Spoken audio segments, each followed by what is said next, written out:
रात का सन्नाटा छाया हुआ था। अंधेरे कमरे में केवल घड़ी की टिक टिक सुनाई दे रही थी। दिया खिड़की के पास बैठी थी। उसकी आंखों में उदासी थी।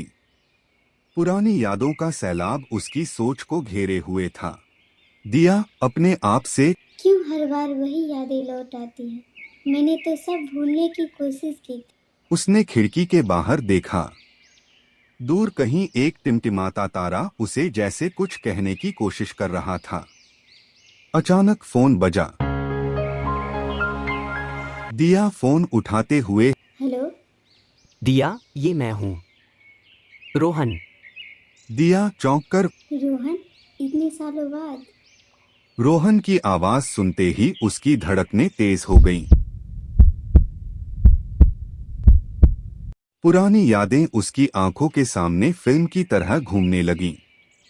वो दिन जब पहली बार मिले थे, साथ बिताए हुए पल और फिर जुदाई। रोहन, मुझे माफ़ कर दो, दिया। मैं जानता हूँ कि मैंने गलत किया, लेकिन मैं आज भी तुम्हें भूल नहीं पाया। दिया तुम्हारे जाने के बाद मैंने भी खुद को समेट लिया था रोहन, पर कुछ सवाल कभी खत्म नहीं होते। दोनों के बीच खामोशी छा गई। रात के सन्नाटे में बस उनके दिलों की धड़कनें सुनाई दे रही थीं। बाहर सर्द हवा खिड़की के पर्दों से खेल रही थी, जैसे कोई उसे अपने फैसले की तरफ खींचने की कोशिश कर रहा हो।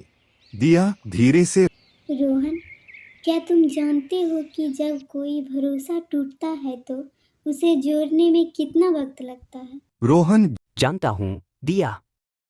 मैंने खुद को उस दिन से हर रोज़ सजा दी है, पर मैं सच में अपनी गलतियों को सुधारना चाहता हूँ। दिया कुछ कहने ही वाली थी कि अचानक बिजली कौंधी और कमरे में एक पल के लिए उजाला छा गया, जैसे यह पल उसकी जिंदगी के एक बड़े फैसले का संकेत दे रहा हो। दिया शायद तुम सच कह रहे हो, लेकिन मुझे वक्त चाहिए। मैं अपने घावों को फिर से कुरेदने का जोखिम नहीं उठा सकती। रोहन, मैं तुम्हें समय दूंगा, दिया। बस एक मौका चाहिए। अगर तुम चाहो तो मैं आजीवन तुम्हारे फैसले का इंतज़ार कर सकता हूँ। फोन पर खामोशी छा गई। दिया ने महसूस किया कि उसके भीतर कुछ बदल रहा था।